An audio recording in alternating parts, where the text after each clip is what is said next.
Good day. It's Petrus Engelbrecht, Sotheby's International Realty, and today I am chatting to Scott Hurren.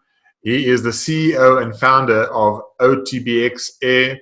I use Scott and his company for my videography, photography, and welcome, Scott. Thank you. Great to be here. Thanks for inviting me to the show.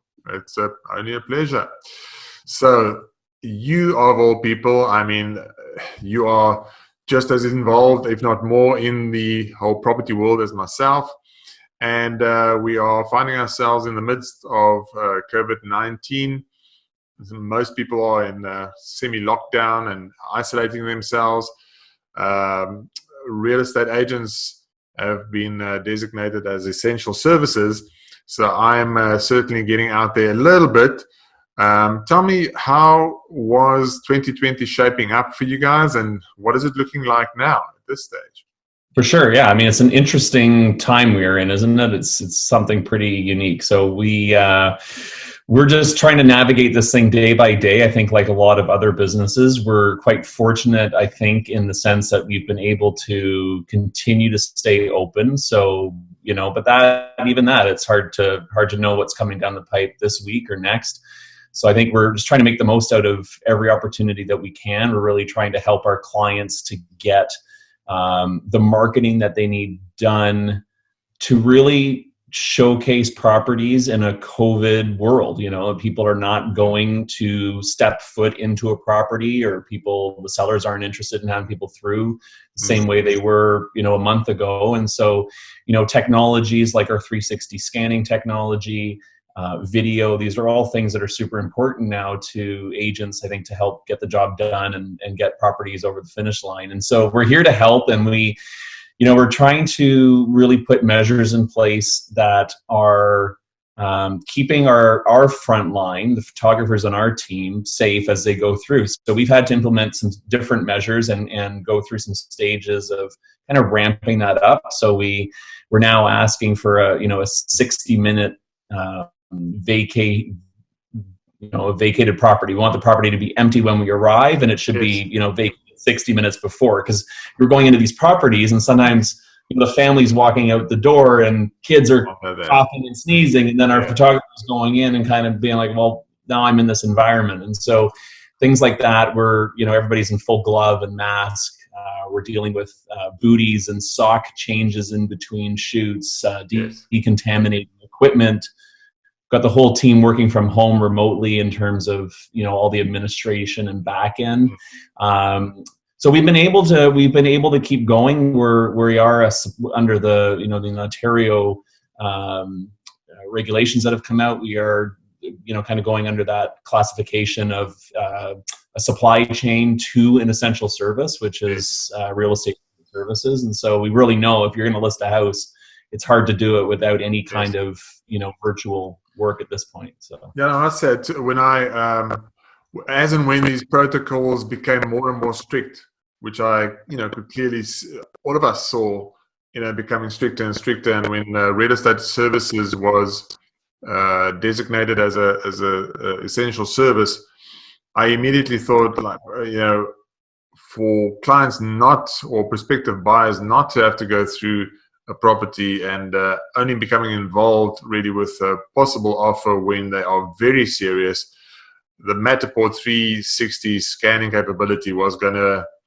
elevate itself pretty quickly.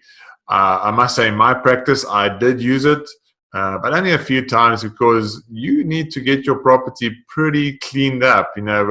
Photography is 2D. You can only see and you can change the angle a little bit to cut out stuff.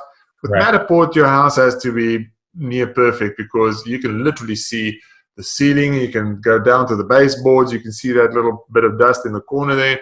But I think that's the way of the future, right? So, Scott, can I ask you, have you seen any uptake, or are more of your clients, your agents, asking for a Matterport scan at this stage? Absolutely. In fact, we had an agent a couple of weeks ago a prominent agent, does a lot of volume, who basically indicated to me, he said, as far as I'm concerned, he's like, if you're not doing a 360 on properties now moving forward, He's like, it's like you're living in black and white. Like there is a new reality that is here, that this is a must have. And I caution, like, I'm careful to say that because like we obviously we're in the business, so I don't want to sound biased like we're trying to sell this. But to answer the question, I would legitimately say 90% of the listings that we are doing today have the 360 Matterport component added to it. That the 360 is absolutely needed.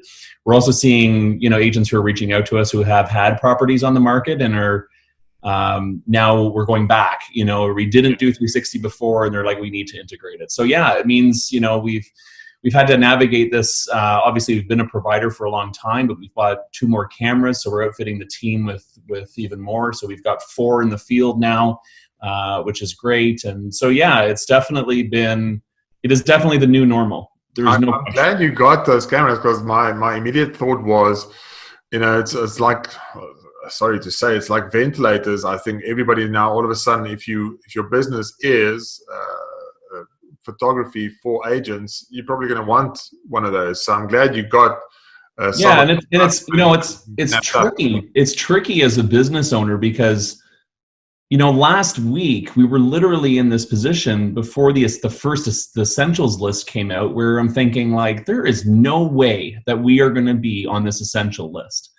And so, one moment we're planning mass layoff of everybody and writing, the actual layoff notices. And then the next minute it's like, okay, well, we are in it. And if we're in it, then we better be ready and we better prepare and gear up. And so there's always that, I guess in any kind of business ownership, there's always the risk, right? Of, do we invest in this technology knowing that there's a chance we could be shut down tomorrow? It's like, well, I'd rather be prepared and be in a position where we've got a solid foundation to service the client than to be not ready and scrambling. So yeah, and I think that's again, I think the last thing on the 360 is absolutely essential.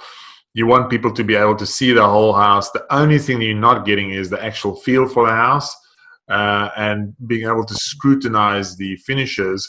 But other than that, you can get a really good idea of what that house is all about. So obviously less people coming through.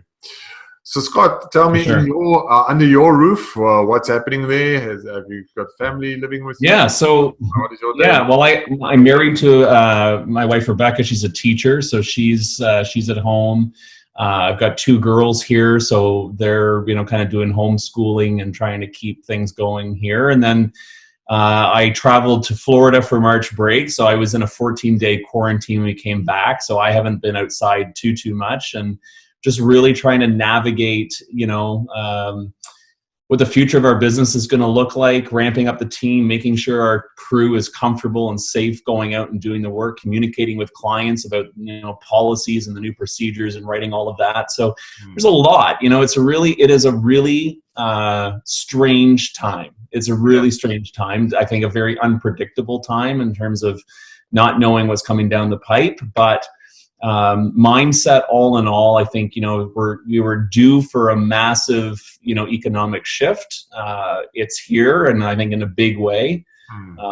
It's unfortunate that I think some businesses are really gonna struggle through this, and some may not survive, and other, even in the real estate world, there's agents that you wonder what the fallout is going to be long term. And so it's going to be a really interesting day coming out of this. I'm actually quite interested to see how things rebound. Like, it's one thing for us to be able to go back to a mall or back to an arena to catch a hockey game, but what is the psychological change that's going to happen? How long is it going to be before people are willing to go back and do those things? Yes.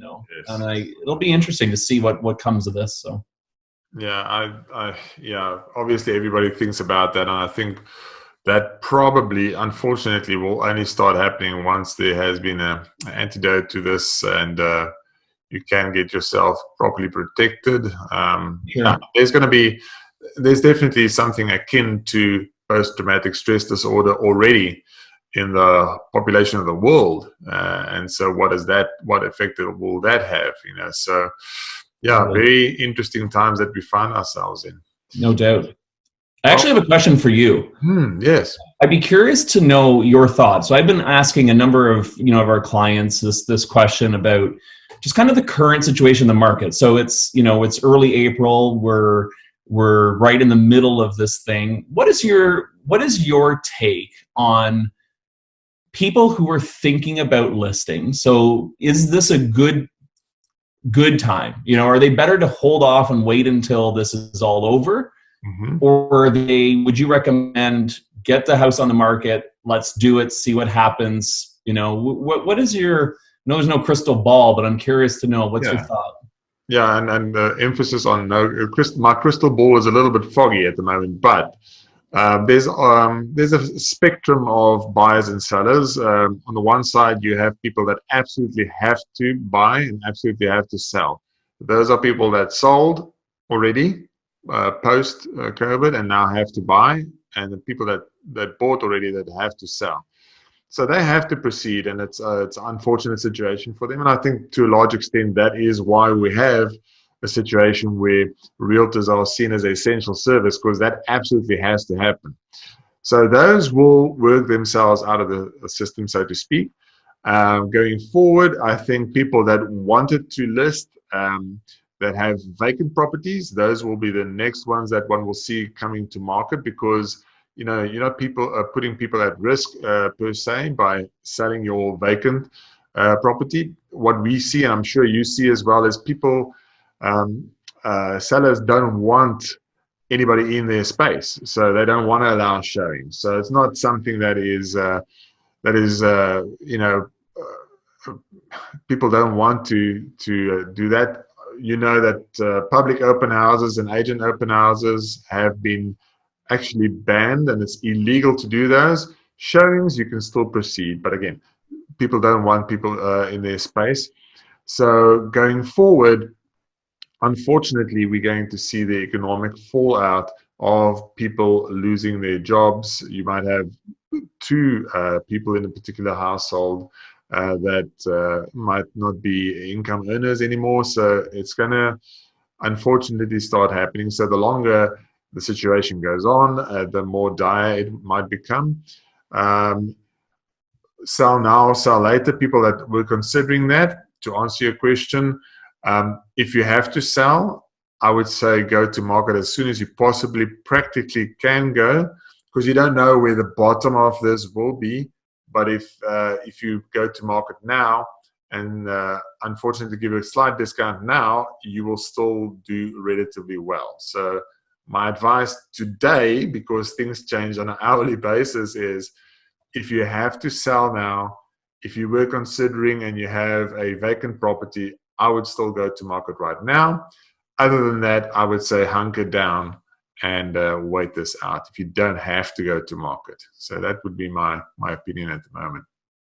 Interesting. Yeah, I tend to agree. I think it's, I think there's a lot of people that are holding off, and I just wonder, where is this going to be in the fall? Let's say if you wait to list, are you actually now in with a whole new subset of people who have held off? And now you've got this oversupply, you've got the domino effect of the default set of kind of people who haven't been able to make it go. Now there's more desperation in the market. So does it become a real buyer's market in the fall? I don't know. It's going to be an interesting thing. Very interesting for sure. Yeah. Well, thank you so much for joining me, Scott. You. Yeah, great to chat. And yeah, we'll do a lot of business in the future. We'll just see what happens. We're here to help. Thanks a lot. Take care. Okay, bye-bye.